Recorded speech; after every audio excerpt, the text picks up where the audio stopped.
Well, that mesmerizing song was History by Groove Armada. And this week, we are going to be talking about history. We're going to be doing a brief history of science. And actually, I am doing a couple of new things this week. The first is video recording myself as I do this broadcast. And I have no idea how that's going to work out, but I thought I would do it just in case anyone missed the broadcast live or came in partway through, or maybe wanted to see what it's like to have a show go on in here at the Source FM.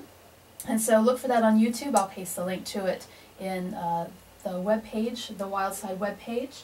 And the other thing I'm doing this week is I'm changing up with the music a little bit, and instead of doing every single song having to do with the overall theme, I'm going to have different songs that have to deal with specific themes as I go through the broadcast. So it's a little crazy, and we'll see how it works. Now, I just want to mention that the whole reason I'm talking about the history of science this week is that last weekend I caught a show by Johnny Berliner, and he is a science songwriter and singer, and he writes and performs lots of different songs about all sorts of things in science history. Sometimes he writes about topics, or equations, or theories, or even scientists themselves. And you wouldn't think that those are things that would lend themselves to music very well, but in fact it was quite interesting and quite funny at times, and it reminded me a lot of a college class that I took that looked at the history of science and examined how different historical events influenced research and how each new development then allowed and facilitated other things to happen. And it was actually quite a fascinating class that I took, and the whole experience with Johnny Berliner made me want to go back and kind of look and remind myself about certain things that had happened and who certain people were and what certain concepts were. And I thought that maybe it might be a nice thing to talk about this a little bit on the show, since we do in fact spend all of our time talking about science. And one of the things I was struck about as I was doing some reading was how early some relatively advanced things happen, so to speak, advanced from our viewpoint now, but also how late in the day some other things happened, discoveries or the development of techniques or that sort of thing. And one of the clear patterns that emerged as I was reading through was that it's really important to think about social opinions, not just about science itself, but also worldviews in general. And this is something that I think is really important and timely right now, because we have a lot of current events that have been happening lately, misunderstandings of science, or changes in certain policies and funding, alterations to science curriculum, all sorts of things like that, that can be better understood within the context of kind of our thinking and how that influences science, and how these things can then go on and impact how science develops in the future.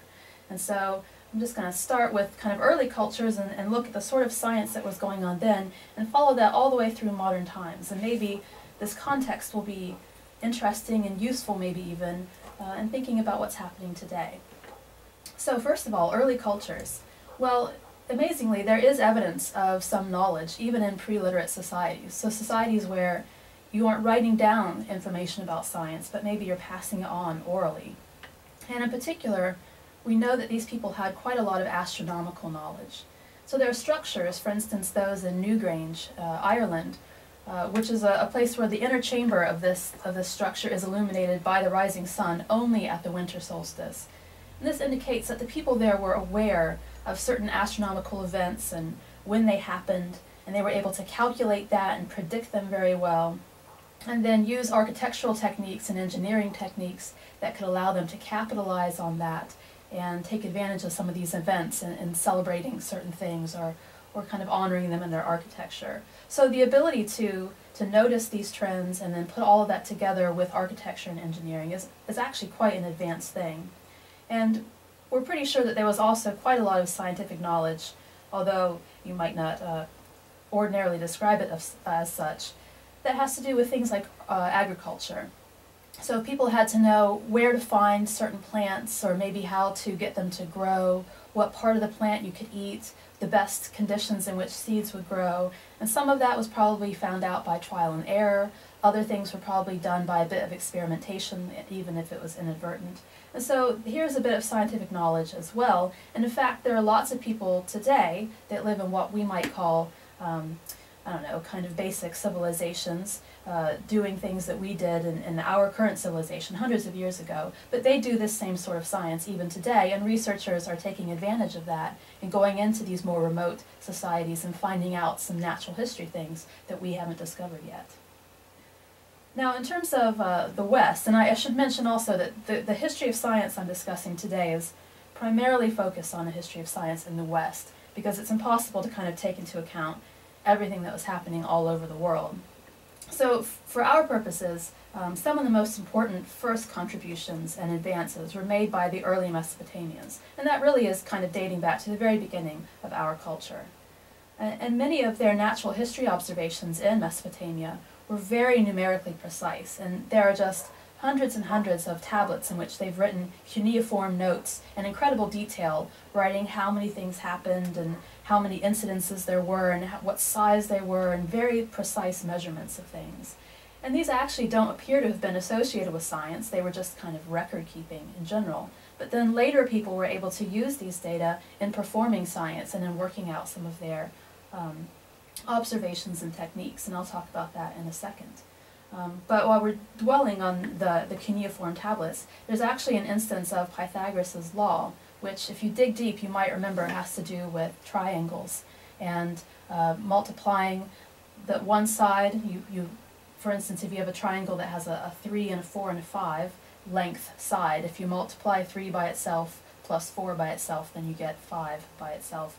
And it was clear that even though this was not a law that was worked out until later, this is something that actually the Mesopotamians were aware of even as far back as 1900 BC, because they have written on their tablets about triangles that measured 3, 4, and 5 in whatever measurement unit they were using at the time, and also others as well that were a bit larger.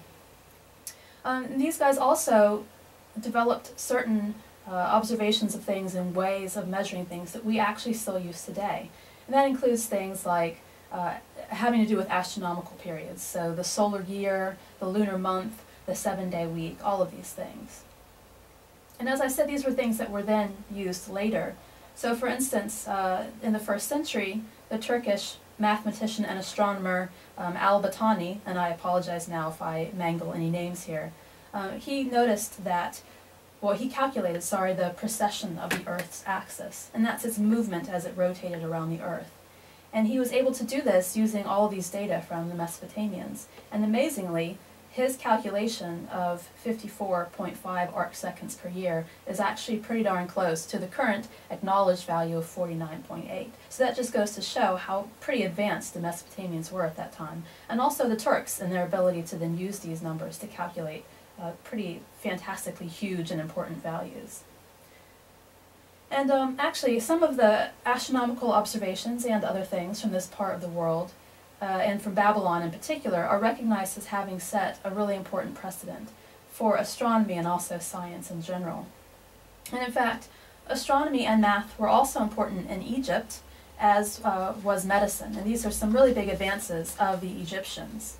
So for example, we know that Pythagorean triangles, that 3, 4, 5 thing that I was talking about earlier, those were also found in Egyptian surveying and architecture. So they used these important geometric methods for building and aligning their agricultural fields, because they were right up next to the Nile, and they wanted to account for the fact that the Nile would flood at some point and then recede again. And so they used these really advanced mathematical techniques to figure out where it was that they could place fields and how many fields they could place. They're trying to pack them in as much as possible in order to take advantage of the water, but also not have the crops completely flooded by them. And they also used these kind of techniques in their building, and of course we all know that Egyptian building was pretty amazing. And as I said, the Egyptians made some notable advances in medicine as well. So there's one papyrus that's known as the Edwin Smith Papyrus, presumably named after either the person who found it or the person who analyzed it. And it appears to be one of the very oldest surviving medical documents, and in fact might be the first to ever describe and analyze the brain in any detail. And this actually suggests that the Egyptians were looking at the brain. And of course they'd be in a good position to do so, because we know as they mummified bodies that they would extract the brain after kind of a disgusting process that I won't describe in too much detail. But presumably while they were doing all these things and working with these bodies, they were able to look at the brain in detail, and they took the time to write down their observations. And in fact, neuroscience, in some respect then, might be said to date back to the Egyptians.